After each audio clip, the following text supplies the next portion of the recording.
Hi everyone, my name is Aisha Green, coordinator of ACC Student Money Management Office. Our office was established in 2016 to help educate ACC students on how to take control over their personal finances. So we go throughout the district facilitating conversations with students about money in our effective learning classes. At the beginning of every semester, we offer scholarship workshops, taking students through a 10-step process of applying for scholarships at ACC. We provide students with individual coaching sessions. So if students want to learn how to create a spending plan for the first time, how to establish credit, improve credit, read credit reports or credit card statements, we work with students in that capacity. We also have a Pure Money Mentor program where we train a select group of ACC students over a 10-week period on various money management topics. And then at the end of the program, the students will receive a $600 stipend from our office. In response to the coronavirus, ACC has moved to a virtual work and learning environment. And to be a continued resource for our instructors and our students, we decided to move our classroom presentations online. So what we've done is that we've broken down our 70-minute classroom presentation into several modified versions of that presentation, covering topics such as spending strategies, setting smart financial goals, side hustles. We'll look at a spending scenario and show you how to use our semester spending plan, which is online. And then we're going to cover how do you go about managing credit. In this first session, let's look at spending strategy. How do you go about creating a spending strategy? It's the same as a budget, but spending strategy sounds so much better. When you think about creating a spending strategy for the first time, there's two things that you need to know for sure: income and expenses. Now turn with me to page 1 in your workbook, and we're going to look at expenses. With expenses, we break down expenses into 3 different categories. You have your periodic expenses, flexible expenses, and fixed expenses. And with these expenses, we encourage students to go through their bank statements, their credit card statements, so that they can know for sure exactly where their money is going. First, let's discuss periodic expenses. Now, these expenses may come up once or twice a year. They are the hardest to plan for and can take you by surprise. Say, for instance, periodic expenses include things like your vehicle registration, your annual car repairs, and giving gifts. Let's look at car maintenance, for example. Think about all the expenses that are associated with your vehicle. You have to have money set aside for your deductible. Once a year, you have to get the registration and inspection done. You may need to get an oil change a couple times a year. You may need to get your battery replaced. And so with your periodic expenses, we tell students that you need to have a separate savings account just for your periodic expenses. If you turn to page 2 with me in your workbook, you'll see how you're able to lay out your periodic expenses. Again, go to your bank statements, your credit card statements, identify all of your periodic expenses. You can list them out on this page. When you list them out, add them up, divide it by 12. That's the number of months that's within the year. And that'll give you the amount that you need to set aside monthly for your periodic expenses. Just think about, how much did you spend during the holidays? What about birthdays? Did you buy birthday presents for friends and family members? Those are all considered periodic expenses. And when you're living paycheck to paycheck, or if your budget is super tight, And if you don't plan for your periodic expenses, they can bust your budget. So you want to keep a really good eye on your periodic expenses. Now let's talk about flexible expenses. I love flexible expenses because these expenses can be modified or eliminated. When you create your spending plan for the first time, throw everything in there. Again, go through your bank statements, go through your credit card statements, put everything in your spending plan. And then if you see that you're not saving any money or that you're over your budget, what you'll do is go to your flexible expenses and make modifications or eliminations. And I love doing this with students, especially looking at how much they spend on dining out. And so you want to make a category for, your food and, for your groceries, going to, various restaurants, any money that you spend on hobbies, if you're purchasing video games, how much you spend on personal care, like if you go get a haircut, and then any entertainment and socializing. In those two categories, entertainment and socializing, that's where we get hit the worst. As far as overspending. And the reason why is because we don't plan for it. And so what we tell students to do is identify those things that you do fairly consistently, like if it's going to the movies or karaoke and again, purchasing of video games. How frequently are you doing those things? Incorporate them into your budget. If you see that you're doing a little bit too much in a certain area as it pertains to your flexible expenses, then you make your modifications and your eliminations there. What we've seen with students, particularly the ones who live at home with their parents and work part-time, they'll spend close to $300 a month just on dining out. And so when we see that, we may have a conversation with them about modifying that sum so that they can have money going towards their savings. And we're going to talk about savings in just a minute. Now, with your fixed expenses, these are expenses you have that don't change month to month, like your car payment, your cell phone payment, and even your insurance.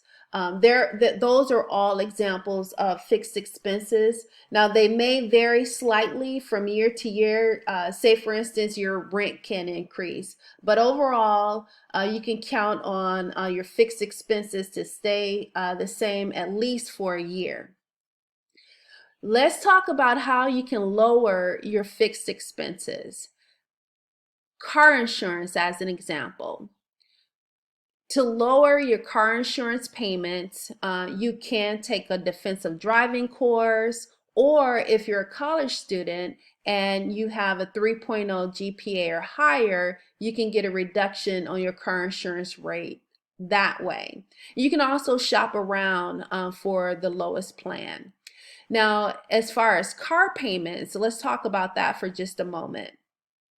We like to see students who don't have car payments having a cash car where you've paid maybe $2,500 or $3,000 for a car and not have a car payment. But we understand that there are circumstances where students will need to have a car payment. And so if you get a car payment and you see that your interest rate is super high, our suggestion is to check your credit score. And if you see that your credit score is a little low, then you may want to improve your credit score and then eventually refinance that vehicle for a lower car payment. That's a way that you can get your car payment lowered. Let's also talk about cell phones. I harp on students when it comes to cell phones because I've seen where students will pay, from $90 to $120 a month for a single cell phone plan. Our suggestion is that you shouldn't pay more than $50 a month for a single cell phone plan. Well, how can you go about paying $50 a month for a single cell phone plan? Stop leasing, stop financing cell phones. If you're financing a cell phone, we encourage you to try to get that cell phone paid off and then get into a lower cell phone plan. paying no more than $50 a month if you can. We also have savings here as a fixed expense, and we have it up here with your bills because we want you to treat your savings as if it is a bill. We want you to pay yourself first. If you turn to page 3 with me in your workbook, you'll see how we have the approach for savings laid out. The first thing that you want to do, and it's not in the book, but we've talked about it briefly, is that you want to create your spending plan. You have to see where your money is going, and so that you can determine how much you can set aside for savings. So when you create your spending plan for the very first time, and if you see that you're over your budget or that you're not saving any money, then what you want to do is go to your flexible expenses, make modifications, eliminations there. And then that way you'll have money to set aside for your savings, okay? So you want to do your spending plan first. The next thing that you want to do is establish an emergency savings account with your bank, but we suggest that you use a credit union or an online bank. You want to make your savings inconvenient. You don't want to have access to your savings because what typically happens if your savings account is connected to your primary checking account, when your checking account get low, what you'll end up doing is moving money from your savings account to your checking account. And you don't want to do that because you want to have your savings for an emergency. And then for number 2 in your book, we say pay yourself first. Every month or every time you get paid, you want to treat it as if it is a bill. And we don't care how much you set aside for savings. All we want you to do is just save some money. If it's $25 every time that check hit, you want to set aside $25. And then the third thing that we say is automate, automate, automate. Set your savings up to automatically transfer from your checking account to your savings account. That way you don't have to think about it. And we got that from the book, The Automatic Millionaire. It just makes it more convenient when you don't have to think about savings. And for us, we look at it as flexing your financial muscle when you're consistently saving money every time you get paid. And for number 4, you're never too young to start setting aside money for retirement. And so you want to look at looking at your place of employment, contributing to your 401k plan if you qualify. If you don't qualify for a 401k plan at your place of employment, you can look at opening up an individual retirement account. And for more information on how to do that, we can assist you with that during our individual coaching sessions. Now, why do we spend so much time talking to students about savings? Savings is a huge part of our conversations because this is the reality. 66 million Americans do not have anything in savings. 78% of Americans live paycheck to paycheck. And that's almost everybody when you consider 78% of Americans live in paycheck to paycheck. So think about, what that looks like and how that feels. That can cause a lot of anxiety and stress. And when you're living paycheck to paycheck, you're not really having control over your personal finances. And then the third bullet, you'll see 20% of those making $100,000 a year do not have $400 cash on hand. And that goes back to our philosophy when we say that it's not about having a huge paycheck, but it's about how you control your money.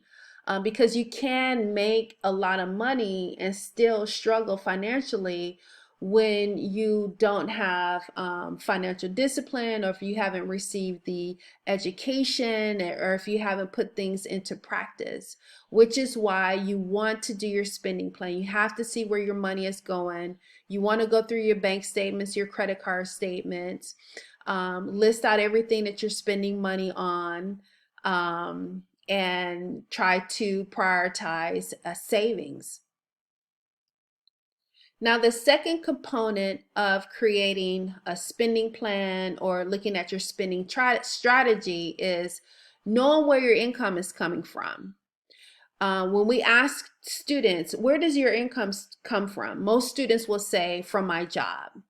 But as college students, you want to look at all the different possibilities when it comes to bringing in extra income and paying for your education. So you don't want to just look at your job. You want to look at taking advantage of grants and scholarships. Uh, that's money you don't have to pay back. If you qualify for the Pell Grant and if your expected family contribution is 0, when you turn in your financial aid paperwork before the priority deadline, that can open you up to 2 additional grants outside of the Pell Grant. And again, that's money you do not have to pay back. Scholarships, that's free money as well. We encourage students to apply for scholarships. The scholarship deadline is April 1st of this year. ACC has hundreds of scholarships available to students. And then we don't want you to think that you make too much to where you can't apply for scholarships, because a lot of times students feel that way. They feel that, they don't have a need. But what we suggest to students to do is just apply for as many scholarships as you can. They have need-based scholarships out there as well as merit-based scholarships that you can apply for. Another way to earn extra cash is to look at taking advantage of work studying. They have work study jobs at every campus at ACC.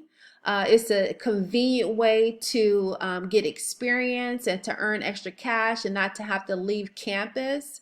And then another opportunity would be to take advantage of internships.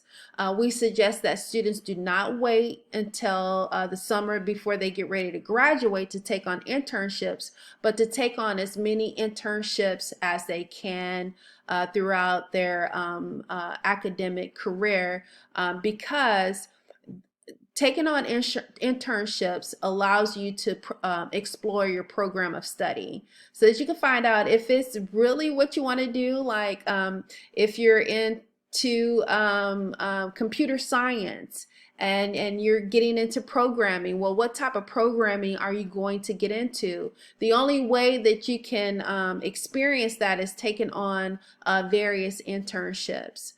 So when it comes to income, as college students, you want to look at all the different possibilities for bringing in income and paying for your education.